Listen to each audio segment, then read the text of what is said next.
ሊቀ ሊቃውንት አባ ጦመ ልሳን አዳነ ቆሞስ የልደታ ቂርቆስና አዲስ ከተማ ክፍለ ከተማ ቤተ ክህነት ስራ አስኪያጅ ነኝ። ዘንድሮ የመመረቂያ ጊዜን እግዚአብሔር ፈቅዶ በማጠናቀቄ በጣም ደስ ይለኛል። እግዚአብሔርን አመሰግናለሁ። የተመረቅኩት በሐዲሳት ትርጓሜ የዲግሪ ማሟያ ቅዱስ ሲኖዶስ በወሰነው መሰረት በዚያ ውሳኔ መሰረት ትምህርታችንን ተከታትለን አጠናቀን በመመረቅ ላይ እንገኛለን።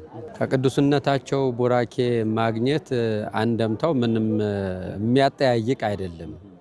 የተማረ የተመረቀ የሚመረቀው በአባቱ ስለሆነ አባት የሚመርቀው ልጅ ደግሞ ወደፊትም አገልጋይ መሆን ይችላልና ከቅዱስነታቸው መመረቃችን በመካከላችን ተገኝተው ቅዱስነታቸው እኛን ሲመርቁን ውስጣችን የሚደሰተው ደስታ የሚያገኘው ደስታ ልዩ ነውና የቅዱሳን ፓትርያርኮች ምርቃት የብፁዓን አበው ሊቃነ ጳጳሳት ምርቃት ደግሞ እነሱ በመንፈስ ቅዱስ ያገኙት ፕትርክና ጵጵስና ክህነት ስለሆነ ለኛ ትልቅ በረከት ነው። ለልጆቻቸው ሞዴል ነው፣ አምሳል ነው። ሌሎችም በዚህ አይነት እንዲሄዱ ይደረጋል ማለት ነው።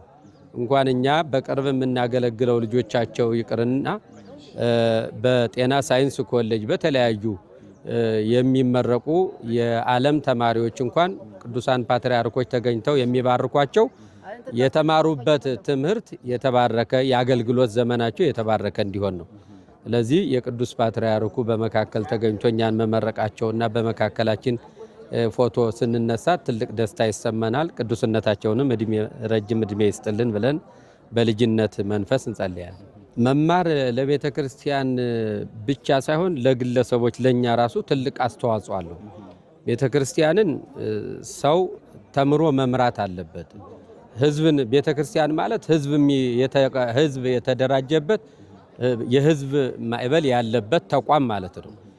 ህዝብን ለመምራት ደግሞ መማር ያስፈልጋል። መምህራን በሚያስተምሩት ጥያቄዎች ተነስተው በዚያ ጥያቄዎች ተመልሰውልን ፈተናን አልፎ ነው ወደዚህ ደረጃ የሚመጣውና መማርና ማስተማር ሂደቱ የሚጠቅመው ህዝባችንን በአግባቡ ለመምራት ህዝባችን ጋር ለመግባባት ያስችለናል ማለት ነው።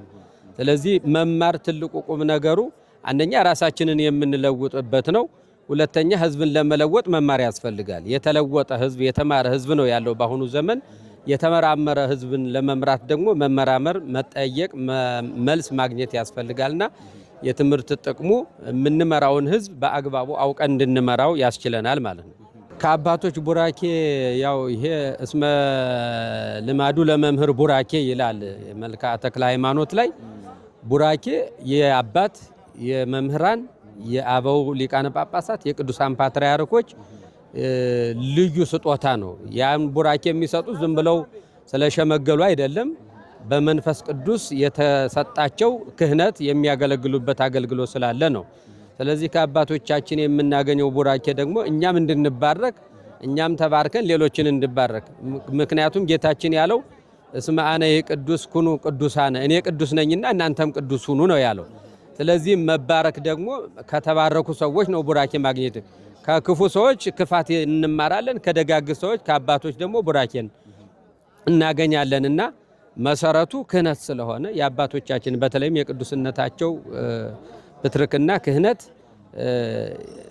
ልዩ ስለሆነ ከሳቸው ቡራኬ ማግኘት መባረክ መቀደስ ነውና ለዚህ ይጠቅመናል ብለን እናምናለን። ህሩያን ሰርጸ አበበ በኢትዮጵያ ኦርቶዶክስ ተዋሕዶ ቤተክርስቲያን የሰዋስወ ብርሃን ቅዱስ ጳውሎስ መንፈሳዊ ኮሌጅ ዲን ነኝ። ከቅዱስ አባታችን የኮሌጁ ተመራቂ ደቀ መዛሙርት ቡራኬ ለመቀበል እና ወደፊት ላለው የአገልግሎት ጽናት መሰረት እንዲሆናቸው በአባታቸው መባረክ ሁሌም በኮሌጁ በየዓመቱ የተለመደ ግብር ነው። ይሄ ደግሞ ከቅዱሳት መጻሕፍት ሲያያዝ የመጣ ነው። እንግዲህ ሊቀ ኖሎት ወይም ደግሞ የመንጋ እረኞች አለቃ ራሱ ባለቤቱ መድኃኒታችን ኢየሱስ ክርስቶስ ነው።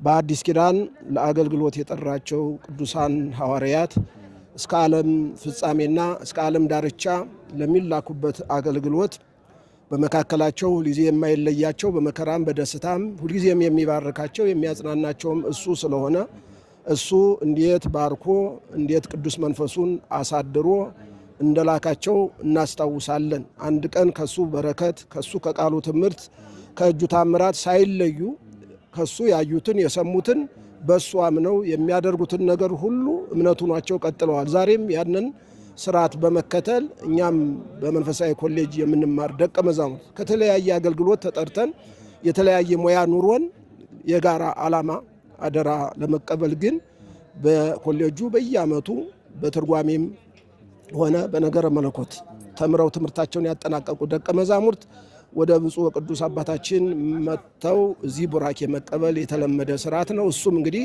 በቅዱሳት መጻሕፍት እንደታዘዘው ልጆች ከአባቶቻቸው አደራ መቀበል በረከት መቀበል ያለ ሕግ ስርዓት ስለሆነ ነው ማለት ነው።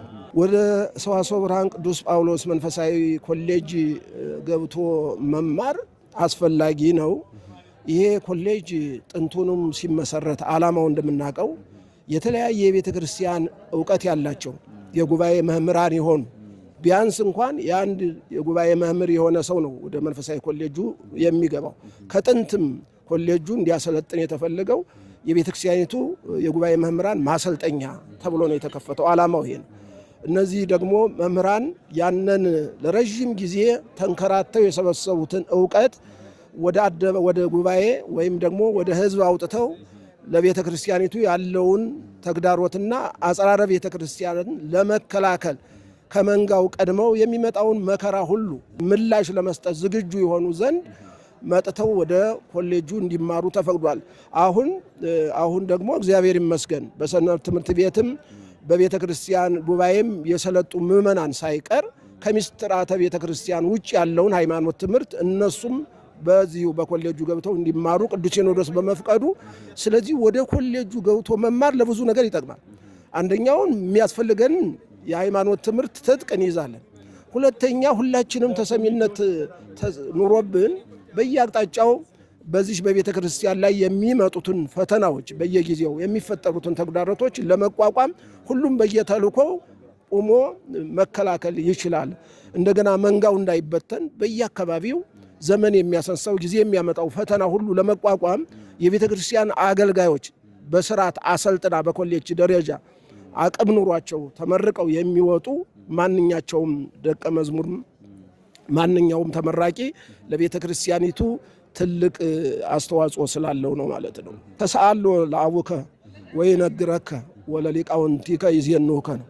ከአባቶቻችን ያላገኘነው የራሳችን ፈጠራ የሆነ አገልግሎት የለም። በእውቀትም ደረጃ ማለት ነው። በእምነትም በስነ ምግባርም ለቤተ ክርስቲያን ታማኝ አገልጋይ መሆንን ለእኛ አርአያችን፣ ምሳሌያችን፣ ሞዴላችን አባቶቻችን ናቸው። ከጥንትም ጀምሮ ከቅዱሳን ሐዋርያት እንግዲህ በእነሱ እግር አጠገብ እየተቀመጡ የእነሱን በረከት ነው የኤልያስ በረከት በኤልሳ ላይ እጥፍ ሆኖ እንዳደረ ማለት ነው። እንደዚህ ሁሉ ዛሬ የአባቶቻችን በረከት እጥፍ ሆኖ እንዲያድርብን ማለት ነው። ነገ የመከራ መስቀሉን ስንጓዝ ፈታኞች አሉ፣ በመንገዳችን እንቅፋቶች አሉ፣ ብዙ ከአቅም በላይ የሚሆን እንደ ሥጋ ሐሳብ ፈተናዎች አሉ። እነሱ ሁሉ ለመወጣት የአባቶቻችን በረከት ወይም ደግሞ የነሱ የአደራ ተልእኮ እስከ ዓለም ፍጻሜ ያምጣው እንጂ እስከ ሞት ድረስ ሁሉ እንድንታመን ያደርገናል። ዝግጅታችን ትጥቃችን ይሄ ስለሆነ ነው። አባቶቻችን እንደዚህ እያደረጉ ነው። ደቀ መዛሙርቶቻቸውን እንደዚህ እያደረጉ የዓለም ነገር እንዳያስፈራን ማለት ነው።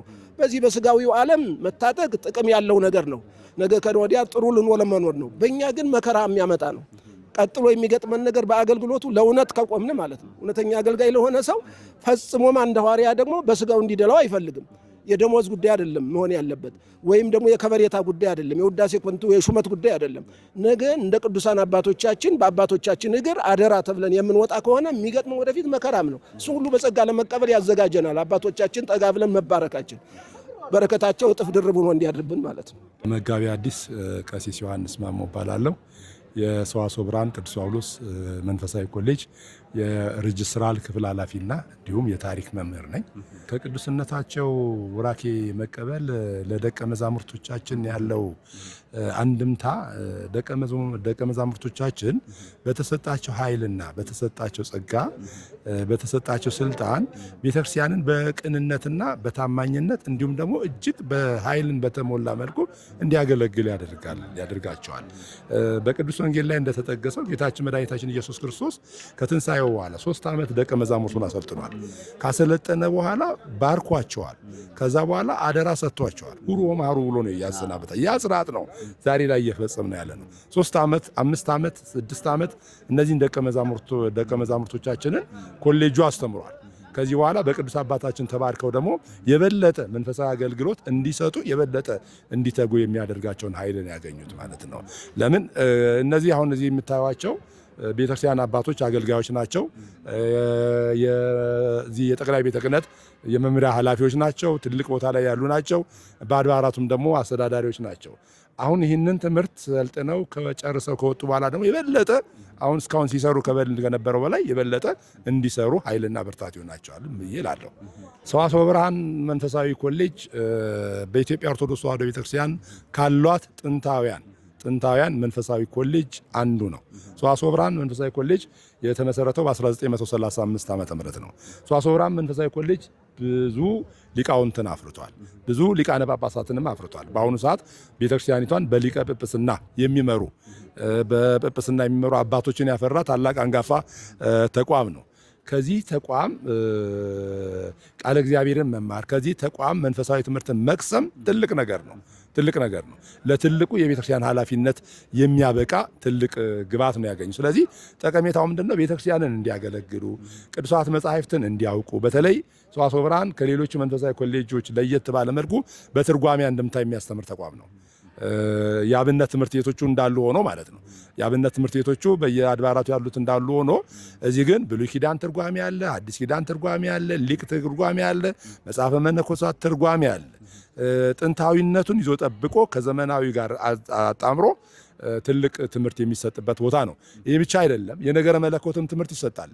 በውጭ ያሉ የኦሪየንታል አብያተ ክርስቲያናት አስተምህሮችን የሚሰጥበት ትልቅ ተቋም፣ የምርምር ተቋም ነው እና ይሄ በመሆኑ እዚህ በመማራቸው ከፍተኛ ጥቅም አለው ብዬ አስባለሁ። ለተመራቂዎች በተለይ በዘንድሮ ዓመት በልዩ ሁኔታ ቅዱስ ሲኖዶስ በፈቀደልን በሰጠው ፈቃድ መሰረት ማለት ነው ለመጀመሪያ ጊዜ ይሄ በዲግሪ እንዲመረቁ ከድሮ ጀምሮ ሲታሰብ የነበረ የአባቶች ሐሳብ ነው፣ ጥንስስ ነው። በብፁዕ ቅዱስ አቡነ ተክለ ሃይማኖት ዘመን ይህ ሐሳብ ቀርቧል። ካገኘነው መረጃ አንጻር ይህ ሐሳብ ቀርቧል። እንደገና ደግሞ እዛም አልፎ በብፁዕ ቅዱስ አቡነ መርቆሬዎስም ዘመን ቀርቧል። ሁኔታዎች አልተሳኩም።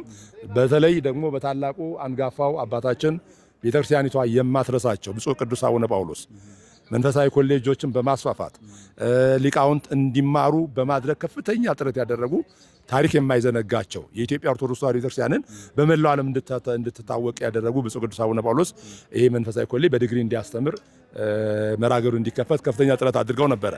ነገር ግን ያው ጊዜ ዘመን ስለገታቸው ያው በዛ ዘመን አልሆነም። አሁን ደግሞ በብፁዕ ቅዱስ አቡነ ማትያስ ፓትርያርክ ዘመን ይሄ የታሰበው እሳቤ ተሳክቶ ለመጀመሪያ ጊዜ ከ4 ዓመት ሴሚናሪ ወደ ዲግሪ እንደገና ደግሞ ከብሉያት ከአዲሳት ብሉያት 6 ዓመት ነው፣ አዲሳት 5 ዓመት ነው።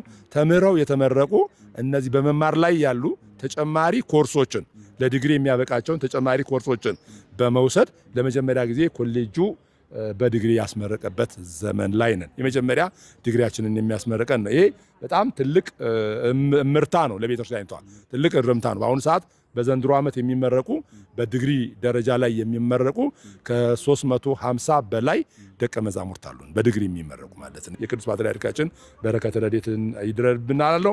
በተለይ ለመጀመሪያ ጊዜ በዲግሪ ለተመረቃችሁ ደቀ መዛሙርቶቻችን እንኳን ደስ ያላችሁ እላለሁ። አመሰግናለሁ።